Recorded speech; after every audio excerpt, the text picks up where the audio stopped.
Books Worth Hearing, Roy Mills, The Soul's Remembrance, Earth is Not Our Home. Chapter 6, Angels Watching Over Me. Everyone has at least one guardian angel, and we are fortunate that they are such loving beings. Children and teenagers can keep them busy, and I was certainly no exception. It seems like I was always doing something to put myself in harm's way. And even though I had been shown many events of my life in the life books, and could remember them if I sat still long enough to think or pray, I rarely did so as a child. There were plenty of times when my guardian angels had to come to my rescue. One day when I was 10 years old, I decided to go fishing at an old pond in the swamp. As I walked along, I gathered round stones to shoot with my slingshot once I got to the pond.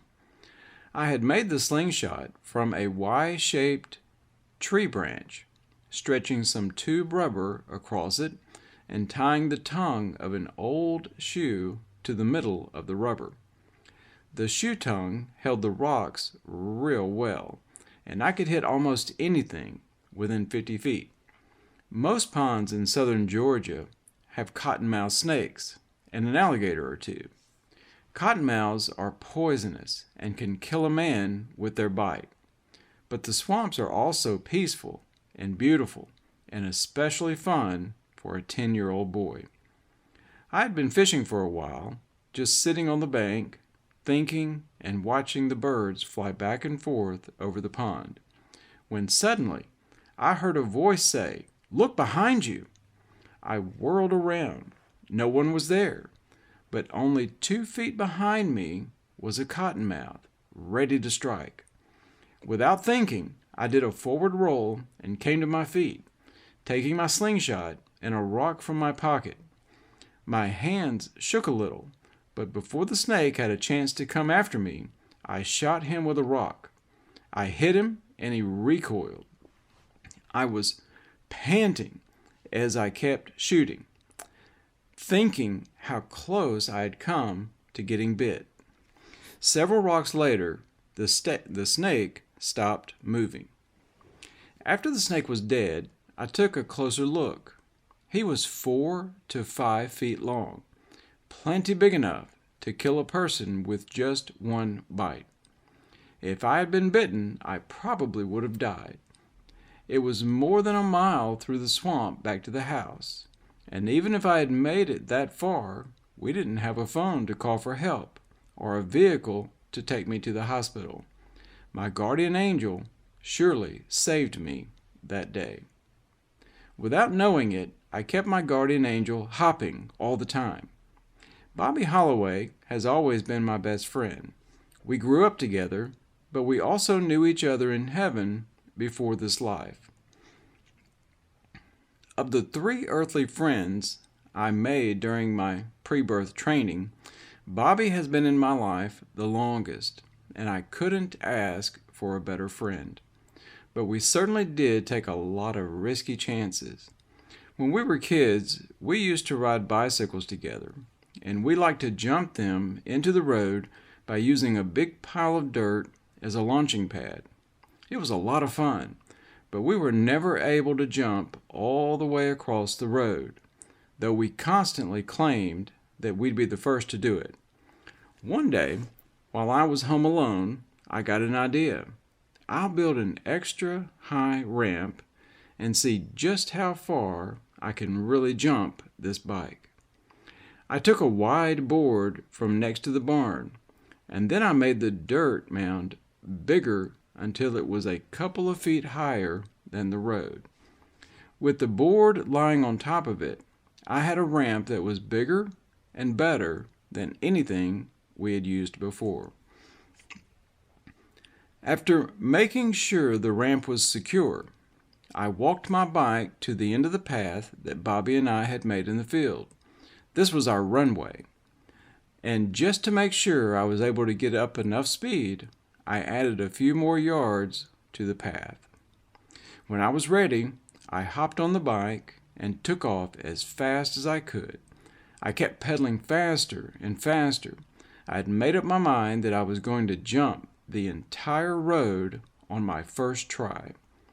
Just as I was reaching top speed and approaching the ramp, a voice in my head suddenly yelled, "Stop!" The voice was clear and pure and commanding, and I knew right away it was the voice of an angel. I immediately obeyed and slammed on the brakes. While I was sliding to a stop, a car came speeding past. I stood in amazement as the car disappeared up the road in a cloud of dust. If not for the warning, I would have jumped right into the path of the speeding car. Once again, I knew I had been saved by an angel. But sometimes, angels warn us in different ways. When I was a teenager, I never got into serious trouble, but I guess I did some of the things that many teenage boys like to do. I drank beer and chased girls, and I loved fast cars. My friends and I used to drag race. Not long after I got my driver's license, I bought a 1966 Ford Galaxie 500. It had a big engine, but it didn't have the get up and go that some of my buddies' cars had. When it came to drag racing, my car was more drag than race. The other cars outran it at the start, but once I got it rolling, very few cars could stay up with my Galaxie. It could run well over 120 miles per hour, and I loved going fast. But that Galaxie nearly cost me my life on at least one occasion. I was driving down a long country road one afternoon when I decided to let the old car unwind. I pushed down the gas pedal until I topped 80 miles per hour, and then I sat back to cruise. I had not gone far, though, before an overwhelming sense of impending doom came over me. There was nothing wrong that I could see, but the feeling was so strong that I started slowing down right away. When I got my speed down to around 20 miles per hour, the tie rod fell loose from under the front end and the car's steering went out. As quick as a flash, I lost control of the car. I turned the steering wheel desperately, but I was helpless to control it. One of the front tires locked up against the side of the car, and the other one turned outward. And the next thing I knew, the car ran off the road and into a ditch.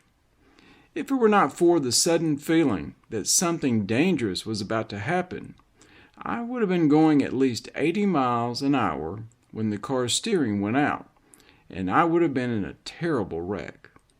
I didn't hear the loud, clear warning voice of an angel that time, but I know that one of them did warn me. Sometimes they talk to us softly in whispers, and we receive the message with an impression or feeling or sudden hunch instead of hearing actual words. There are also occasions when angels have to do more than warn us. There was an old windmill on our farm, and I had been fascinated by it since I was old enough to walk. While I was growing up, I watched my uncles climb to its top many times, and some of my older friends had done it too. But I had never been all the way up. I loved to climb, and I had conquered every tree, hill, and barn I knew. But there was something about the windmill that scared me. When I looked at it, I could almost hear it taunting me. "Here I am, scaredy cat. Come and get me if you can."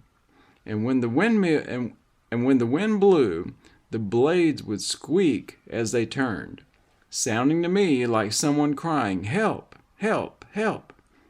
That old windmill was a challenge, and by the time I was nearly 9 years old, I had become determined to face my fears and climb that windmill to the very top. I woke up one morning to find everything was perfectly still outside. There was no wind at all. As soon as I could, I went out to the windmill. I stood at its base, looking up, determined, but still a little scared. It looked like it was a mile high, but I had been preparing for this day for a long time, and nothing was going to stop me. I placed my right foot on the bottom rung, gripped the ladder tightly with my hands, and slowly started to climb. When I reached the halfway point, which was as high as I had ever been, I paused to catch my breath and restore my confidence. It was a clear day, and I could see a long way in every direction, farther than I had ever seen before.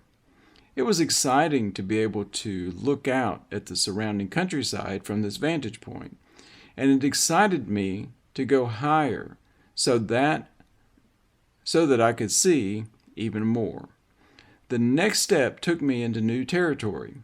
I was now officially higher than I had ever climbed before. My heart was racing, and I gripped the ladder so tightly that my knuckles were nearly white. Sweat started trickling down my face, and my palms became sweaty, but I kept on climbing slowly, step by step. I stopped to catch my breath again when I was about 2/3 of the way up. I was almost 50 feet above the ground. After resting a little, I looked around and realized that I could see for miles. I saw all kinds of things. I even spotted my buddies' houses and the church I attended. It was sure exciting, and the longer I took in the view, the more I forgot about my fear. I looked up at the blades that were above my head, the ones that had always struck fear in my heart before, and I reached up, grabbed one, and gave it a spin. Now my victory was complete. I had conquered the windmill. Now that I was king of the hill, I noticed the steel tie bars that were used to hold the frame of the windmill together.